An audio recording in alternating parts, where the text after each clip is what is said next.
अस्सलामु अलैकुम एवरीवन। इस वक्त हम क्लास ले रहे हैं पाकिस्तान स्टडीज़ सेकेंड ईयर की, और आज जो हम पढ़ेंगे लास्ट टाइम जहाँ तक हमने पढ़ा था वहीं से आज हम कंटिन्यू करेंगे। और जैसा कि आप देख सकते हैं मैंने स्क्रीन आप लोगों के साथ शेयर की हुई है, तो काफ़ी कुछ हम पढ़ चुके हैं। हम आगे निकाल देंगे डेमोक्रेटिक सिस्टम, उर्दू लैंग्वेज, ये तो नहीं पढ़ा था हमने। अच्छा, अलीगढ़ मूवमेंट हमने पढ़ा था, ये टू नेशन थ्योरी हमने पढ़ा था कि भाई Muslims are not a minority but they are a nation. Conclusion हमने पढ़ा, comparison of Hindu and Muslim society हमने किया।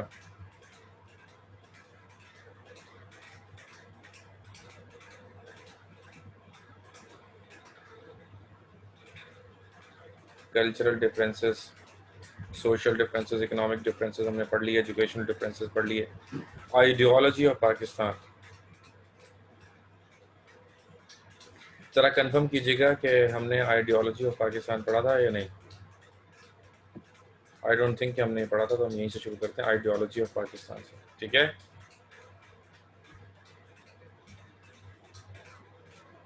Right something in your chat like yes sir, no sir, whatever, ताकि कंफर्म होता रहे आप लोग जाग रहे हैं, सुन रहे हैं मेरी बात, ठीक है।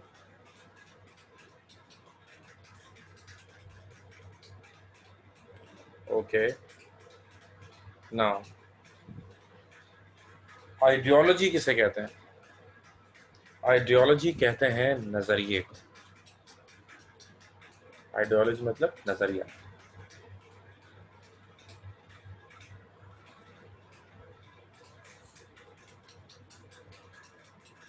अब ये जो नज़रिया होता है, the word ideology is composed of two Greek words, idea and logos. The term ideology means science of idea. George Lewis says ideology is a plan or program which is based upon philosophy. It's not plain, it's plan. Ideology is a plan or a program which is based upon philosophy. Idea क्या होता है? एक plan होता है जो आप करने जा रहे होते हैं, क्या एक प्रोग्राम होता है जो that is to be happen, but which is based upon philosophy. यानी कि वो किसी चीज़ के फलसफे पर बेस करता है, उसकी बुनियाद किसी चीज़ के फलसफे पर होती है, ठीक है। Essentials of ideology of Pakistan. Ideology of Pakistan is based upon 5 essentials. ये जो आइडियोलॉजी ऑफ पाकिस्तान है ये किस पर बेस करता है? 5 essentials पर बेस करता है।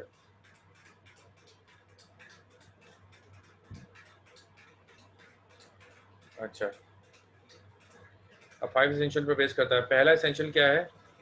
essential कहते हैं लवाजमात को उर्दू में, या कोई भी लाजमी चीज़ जो कि बहुत ही इंपॉर्टेंट होती है, बहुत ही ज़रूरी होती है। इसमें सबसे पहला हमारे पास इस्लाम। Pakistan came into being based on Islam, यानी कि पाकिस्तान की बुनियाद ही क्या है? पाकिस्तान जो वजूद में आया उसकी बुनियाद ही इस्लाम थी, ठीक है ना। Muslims had demanded Muslims had demand an independent state to be carved out from Hindu domination. यानी हमने क्या किया कि मुसलमानों ने एक अलग इंडिपेंडेंट रियासत की डिमांड की जो कि हिंदुओं से बिल्कुल अलग हो और हिंदुओं से अलग अपना एक वो सिस्टम चला सकें, ठीक है जी। From Hindu domination to Hindu domination, बिल्कुल अलग हमने एक अपनी इंडिपेंडेंट स्टेट की डिमांड की। अच्छा, होता क्या था? वो लोग साथ रहने को तैयार ही नहीं थे, हम पर जुल्म और सितम करना बहुत ही कॉमन था उनके लिए, ठीक है जी। उनकी इन तमाम चीज़ों की वजह से हमने क्या किया? हमने कहा कि भाई हमें तो एक अलग ही जगह दे दो जहाँ पर हम अपनी ज़िंदगी को गुजार सकें, ठीक है।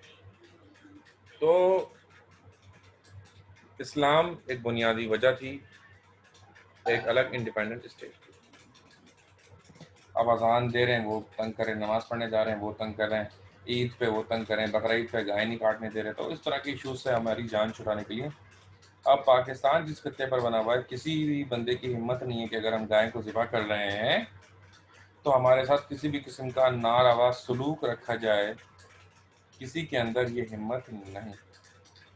तो this is what something positive, और ये बड़ा अच्छा हो गया हमारे लिए। अच्छा, तो टू नेशन थ्योरी के बारे में हम पढ़ रहे हैं, और मैंने पहला जो बुनियादी आइडियोलॉजी के बारे में पढ़ रहे हैं, पहला बुनियादी नुकता मैंने आपको बता दिया कि इस्लाम। दूसरा, two nation theory. Two nation theory was the basis of struggle for creation of Pakistan.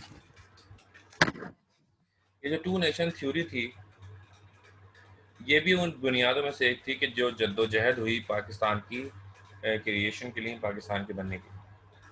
It implies that Muslims of the subcontinent were a nation quite distinct and separate from Hindus. और उसके अंदर क्या कहा गया है, दो कौमी नज़रिए में क्या था कि मुसलमान कोई माइनॉरिटी नहीं है, मुसलमान कोई अक़लियत नहीं है, बल्कि एक इंडिपेंडेंट कौम है और एक बड़ी तादाद में मौजूद हैं और हिंदुओं से बिल्कुल अलग कल्चर रखते हैं। ठीक है जी, ये बात भी इसके अंदर थी कि the culture that followed by Hindu is totally different from the culture followed by Muslims. इसी के साथ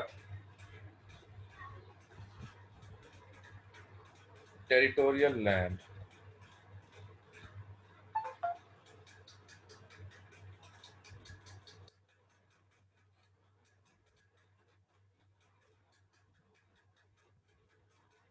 टेरिटोरियल लैंड क्या होता है? A piece of land was necessary for the existence and promotions of Islamic ideology, as Qaid Azam said. देखें, ज़मीन का टुकड़ा ना बहुत ही इम्पोर्टेंट, किस लिए? ताकि हम अपने हिसाब से उस पर ज़िंदगी बसर कर सकें। जैसा कि कायद आज़म ने कहा, we are one nation and the nation does not survive in the air. हम एक कौम है और एक कौम कभी भी हवा में सर्वाइव नहीं करती, बल्कि उसे ज़मीन चाहिए होती है। It requires an independent land to settle, independent land to settle, यानी हमें एक इंडिपेंडेंट ज़मीन की ज़रूरत है जिस पे हम सेटल हो सकें और कोई हमें रोकने टोकने वाला वहाँ पर ना हो, अपनी मर्जी हम पर मुसल्लत करने वाला कोई ना। This is what we need and it is very important for us. अच्छा, इसके बाद है डेमोक्रेटिक सिस्टम।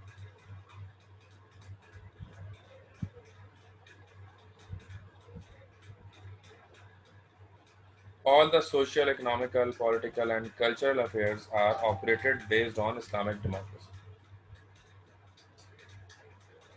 अब डेमोक्रेटिक सिस्टम क्या होता है? All the social, economical, political and cultural affairs are operated based on Islamic democracy. इस्लाम की जो डेमोक्रेसी है उसी के ज़रिए हम तमाम चीज़ों को फॉलो करते हैं। और इसमें एक एक करके मैं अगर आपको बताऊं, मिसाल के तौर पर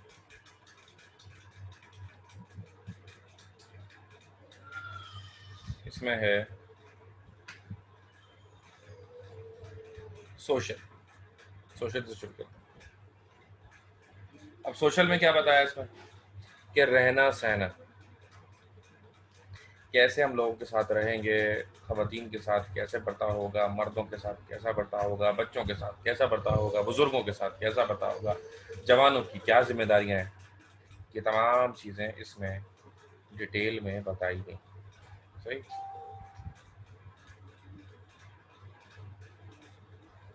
इकोनॉमिकल,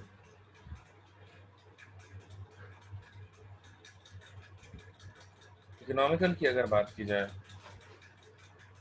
तो मईशत भी बड़ी अहमियत की हामिल होती है। तो मईशत में जो हम हलाल हसूल रिज़्क़ हलाल क्या है? हसूल रिज़्क़ हलाल इबादत है, ठीक है ना? तो इसमें यही बताया गया कि इकोनॉमिकल पॉइंट ऑफ व्यू से अगर हम कोई बिज़नेस करते हैं तो हमें उसमें कितना प्रॉफिट कमाना है, कितना जो है हम उसको लेकर चलेंगे, ये भी बड़ा इम्पोर्टेंट होता है। ठीक है। अच्छा, जुनैरा है हमारे साथ, शमीम फैसल हैं, आयशा हैं, और Ahmad Sufiyan.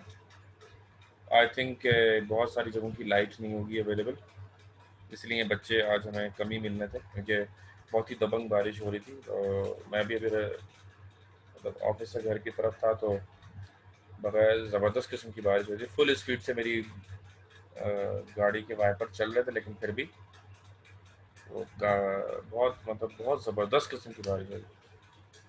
Well, let's move on. तो इकनॉमिकली यानी कि हम मईशत में कोई भी ज़ख़ीरा अंदोज़ी नहीं कर सकते। ठीक है ना। पैसा कमाने के लिए अगर हम ज़ख़ीरा अंदोज़ी करेंगे तो वो भाई हराम हो जाएगा। तो इस तरह के भी इश्यूज़ होते हैं जो हम देख रहे होते हैं। ठीक है ना। बाकियों की तरह हमारा सेटअप ही नहीं है, हमारा हिसाब किताब ही नहीं है। दूसरे तो ज़ख़ीरा अंदोज़ी भी कर सकते हैं, झूठ भी बोल सकते हैं, ज़्यादा कीमत भी ले सकते हैं। हमारा क्या है, मुसलमानों में क्या है कि भाई अगर मुसलमान जो हैं कोई चीज़ अगर प्रोड्यूस करते हैं और बेचते हैं तो उस पर वो मुनासिब एक रीज़नेबल प्रॉफिट ले सकते हैं। एक्स्ट्रा ऑर्डिनरी प्रॉफिट इज़ हराम इन इस्लाम। ठीक है जी। तो इस तरह की बहुत सारी बातें हमें देखने को मिल जाती है। इसके बाद है political and cultural affairs. Political affairs क्या होते हैं? पॉलिटिकल अफेयर्स कहते हैं सियासी अफेयर्स। अब ये सियासी अफेयर्स क्या होते हैं?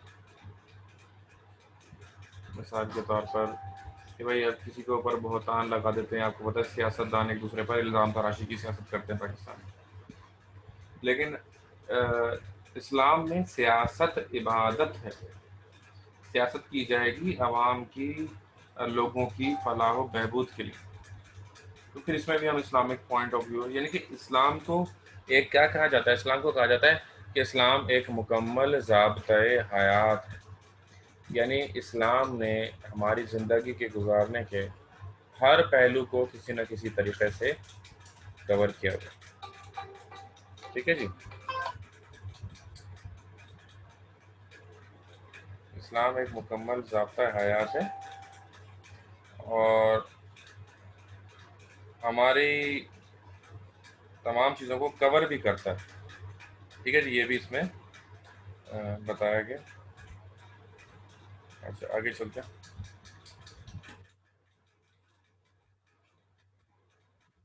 टू नेशन थ्योरी हो गया, टेरिटोरियल लैंड हो गया, कल्चरल अफेयर्स, शादी ब्याह और इन तमाम चीज़ों में डिफरेंसेस आपको मैं बता चुका हूँ।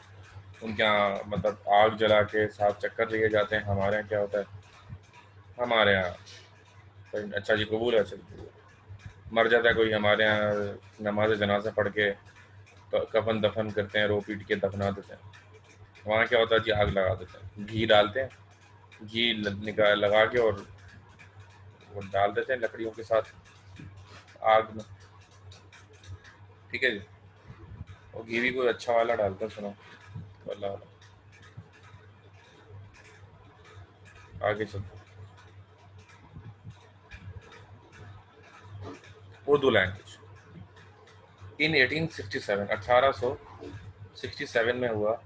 सम Hindus started a movement in Banaras in which they demanded replacement of Urdu with Hindi and Persian script with Devanagari Hindi script. The reason for opposing Urdu was that the language was written in Persian script, which was similar to Arabic script, and Arabic was the language of Quran, the holy book of Muslims. Maulvi Abdul Haq said, Urdu is the first brick in the foundation of Pakistan. ठीक है ना। अब इसमें अगर पूरी बात की जाए इसकी तो इसमें क्या क्या बातें बताई गई। Let me explain one by one. भाई 1857 में क्या होता है, अचानक से एक मूवमेंट शुरू हो जाती है। अब 1857 में जो मूवमेंट शुरू होती है, उस मूवमेंट का मकसद ये था कि उर्दू को ख़त्म करके इसकी जगह पर हिंदी को रिप्लेस किया जाए। अब वो उर्दू को ख़त्म क्यों करना चाहते थे और वो हिंदी को रिप्लेस क्यों करना चाहते थे, ये भी एक बहुत ही अहम बात थी। ठीक है ना। तो बेसिकली वो ऐसा इसलिए चाहते थे कि हमारे लोग जो हैं वो हिंदी से ज़्यादा अटैच होने चाहिए। अच्छा, उर्दू मिलती है फ़ारसी से या अरबी से, और अरबी हमारी मुसलमानों की लैंग्वेज है ना, इसलिए उन लोगों की ज़्यादा हटती थी मतलब भारत। तो डिमांडेड रिप्लेसमेंट, अब उन्होंने कहा उर्दू को चेंज करो हिंदी। अब ज़ाहिर है मुसलमानों को बुरा लगा कि यार ये क्या बात कर रहे हैं आप, हमारी उर्दू जो है अरसे से चली आ रही है, और जो चीज़ें वैसे ही हिंदी में इसका, अगर उर्दू में कुछ चीज़ें थी तो इसका हरगिज़ ये मतलब तो है ही नहीं कि वो तमाम की तमाम चीज़ें किसी और लैंग्वेज में नहीं थी। डेफिनेटली वो तमाम की तमाम चीज़ें दूसरी लैंग्वेजेस में भी थी। ठीक है। अच्छा,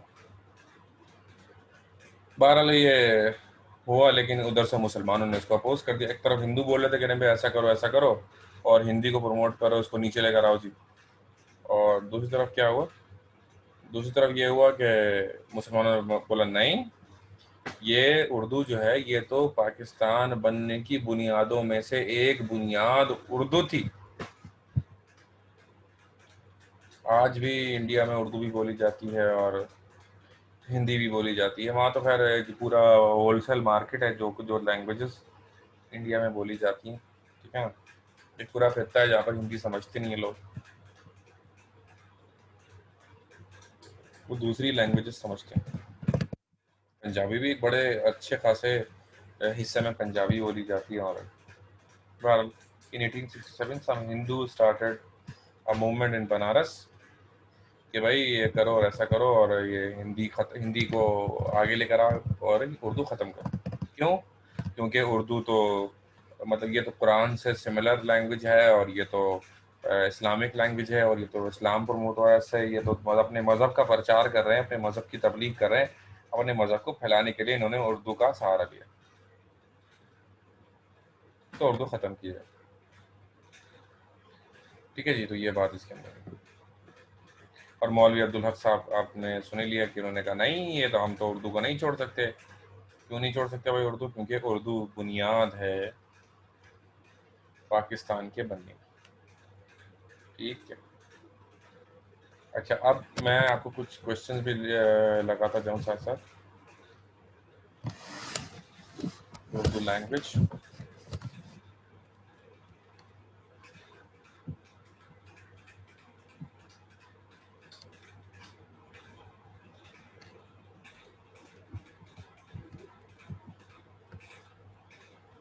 right,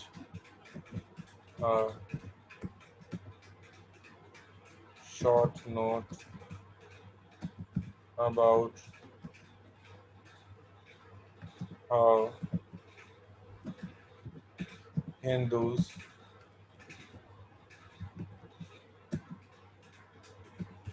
oppose Urdu language.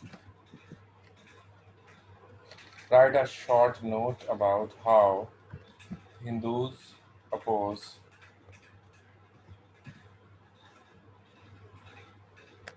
Urdu language.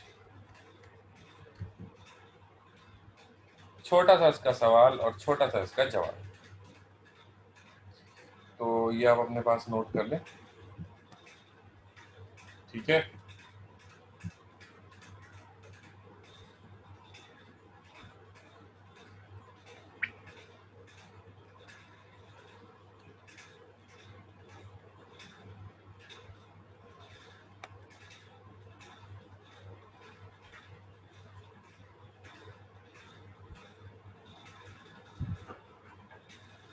अच्छा, इसको स्क्रीनशॉट ले लें और ये याद करें, और मुझे तस्वीर मतलब लिख कर भेजें। और अगर आप मेरी आपने स्क्रीनशॉट वगैरह ले लिया तो ज़रा मुझे डन लिखकर चैट में रिप्लाई कर दें।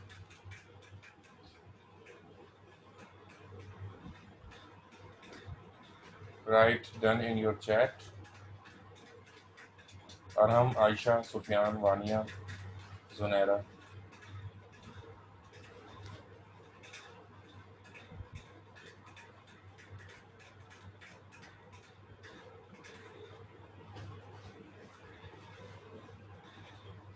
ओके, सिर्फ डन से काम नहीं चलेगा, मुझे इसको याद करके देख के और मुझे तस्वीर भी भेजें अपने नाम के साथ, ठीक है। चलिए आप बंगालियों के बारे में आपको बताता हूँ। बंगाल जो है ना, मैं इतना आपको बता दूं कि बंगालियों में जो स्पिरिट था एक अलग पाकिस्तान का, वो इस तरफ के मगरबी पाकिस्तान के लोगों के, मतलब हमारे आपके जो ये सारे इस खत्ते में रहते हैं, उन लोगों से ज़्यादा जज्बा उनमें था पाकिस्तान का। मुस्लिम लीग बनी भी ढाका से थी, ठीक है ना। तो अगर देखा जाए तो उनका रोल एक अच्छा खासा था जो प्ले हुआ, ठीक है। अच्छा, united Bengal's area covered 189,000 square mile with 80 million population. Muslim separatism in India. अच्छा जी, अब क्या हुआ, यूनाइटेड बंगाल जो था वो तकरीबन 1,89,000 स्क्वायर मील था विद 80 मिलियन पॉपुलेशन, और उस वक्त कितने लोग थे, तकरीबन 8 करोड़ लोग उस खत्ते में रह रहे थे। Muslim separatism in India, that the partition was imperative even Curzon had not initiated it. A lieutenant governor had problems in looking after eastern areas, mainly Muslims, suffered because of rotten administration by the British. Before 1905, many proposals of partition of Bengal had been under consideration, but Lord Curzon decided to practice this administrative scheme. The Bengal